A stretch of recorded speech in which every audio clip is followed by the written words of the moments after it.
Cənab Prezidentin o dəmir yumruğunu görəndə fikirləşirəm ki, görəsən həmin dəmir yumruq öz qüvvəsində qalıb, ya elə qüvvəsini itirmək üzrədir. Mənə elə gəlir ki, o artıq qüvvəsini itirib. Çünki insanlar həmin o dəmir yumruğa çox inanırdı. İnsanlar 20-ci ilə qədər prezidentin millətin başına açdığı oyunları 20-ci ildəki qələbəsinə qurban verdi və onu hər şeyi yaddan çıxartdı. Prezidentə qarşı başqa bir mövqe tutdular. Amma ki, nə yazıq ki, müharibədən sonraki illərdə insanlar həqiqətən belə cəhənnəmlə üzbəüz qaldılar. Cənab Prezidentin bircə dənə fikri öz ailəsi oldu, öz ətrafı oldu, ətrafındakı yaltaqlar oldu. Cənab Prezidentimiz bir şeyi fikirləşmədi ki, axı sənin o dəmir yumruğu qaldıran bu kasıb təbəqənin balaları oldu. Sən onu niyə tez yaddan çıxartdın? Baxırıq, görülür, Azərbaycan xalqı pis vəziyyətdədir. Söhbət təkcə maddi cəhətdən deyil, mənəvi cəhətdən də sıxılır. Azərbaycanın bütün kəndləri, rayonları, hamısı pis gündədir. Narkotikin sayı günü-gündən artır, fahişəliyin sayı günü-gündən artır, cahilliyin sayı günü-gündən artır. Azərbaycan təhsili, Azərbaycan səhiyyəsi bərbad gündədir. Cənab Prezident, sözlərə baxırsınız, nə fikirləşirsiniz? Axı, bu Azərbaycan xalqı sizə neyniyib ki, onlara qarşı belə bir qəddar mövqe tutmusunuz? Azərbaycan xalqı şikayət eləməyə adam tapmır. Birinin dərdi olanda məhkəmələr biabırçı vəziyyətdədir. Hamısı zakazla işləyir. Əgər pulun varsa, bu işi udacaqsan, pulun yoxdursa yox. Pulun varsa, pensiya alacaqsan, pulun yoxdursa yox. Pulun varsa, qazi olacaqsan, pulun yoxdursa, sən qaziliyi belə tanımayacaqlar. Şəhid analarına etdiyi zülümlərə baxın, qaziləri etdiyi zülümlərə baxın. Və siz bunlardan utanmırsınız. Siz utanmırsınız ki, uşaqların, uşaq pulların belə vermirsiniz ki, bu balalar neynəyəcək? Utanıb ölüb yerə girmirsiniz ki, indi də o bəzi şərəfsiz deputatlar, hamısı indi şərəfsizlərin şöhrət ordenləri var. Deyir, pensiya yaşını 70'ə qaldırmaq lazımdır. Ay qoca kəftar, ay şərəfsiz.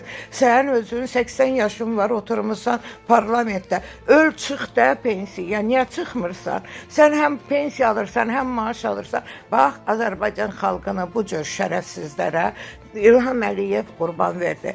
Bu cür şərəfsizlərə Mehman Əliyev yol açdı. Bu cür şərəfsizlərdən pul alıb hərəsini bir vəzifəyə qoydular. Ona görə də ki, Azərbaycan korrupsiya üstündə qurulub, Azərbaycan rüşvət üstündə qurulub, Azərbaycanı bilə-bilə məhv edirlər, Azərbaycanın bütün ziyalılarını məhv edirlər. Bütün ziyalılar yoxdur ziyalımız. Hanı ziyalılarımız?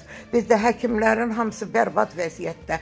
Müəllimləri yazıqların başına oynatırlar. Harda tupoylar var, onları gətirirlər. Güya ki, nə bilim, dərsdən keçdilər, bunları pul alırlar. Müəllimlik 35 min deyib, belə biabırçılıq olar Azərbaycanda. Həkimdir, gedir yalandan pul verir, lisenziya alır, yalandan başlayır həkimlik eləməyə. Sonra bunların pulu qutaranda ona bir bəhanə ilə işdən çıxardırlar. Gəlir təzədən rüşvətini verir, təzədən gəlir oturur, həmin yerdə də oturur işləyir. Azərbaycan batıb, Azərbaycanın vayına ağlayan lazımdır. Azərbaycanı pis günə qoymuşsunuz. Bəstirində, adicəni o Zeynal Nağdaliyev, ölüb yerə girmirsən, sən yanıva gələnlərin hamısını təhqir edib yola salırsan.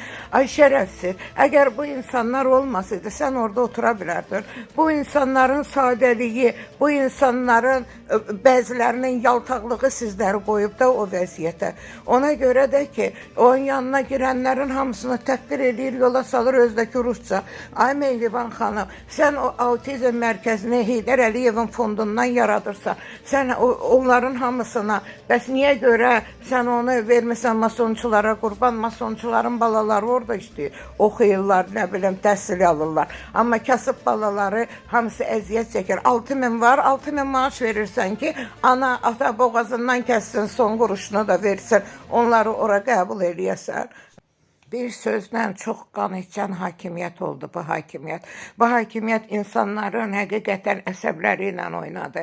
Mən başa düşə bilmirəm, siz nəyə arxayınsınız, ömürlüksünüz ki siz və siz qorxmursunuz ki, sabahları necə ki o Səddam Hüseynin heykəlləri, atasının heykəlləri dağılandan sonra Heydər Əliyevin heykəlləri dağılmayacaq. Sizin balalarınız Azərbaycanda qala biləcək. Deyir ki, deyəcəklər düzdür xaricə, amma ağlı olmayan adamın milyardı da olsa, o xaricdə də heç nə eləməyəcək. Ayıbdır sizə. Cəmaət fikirləşir.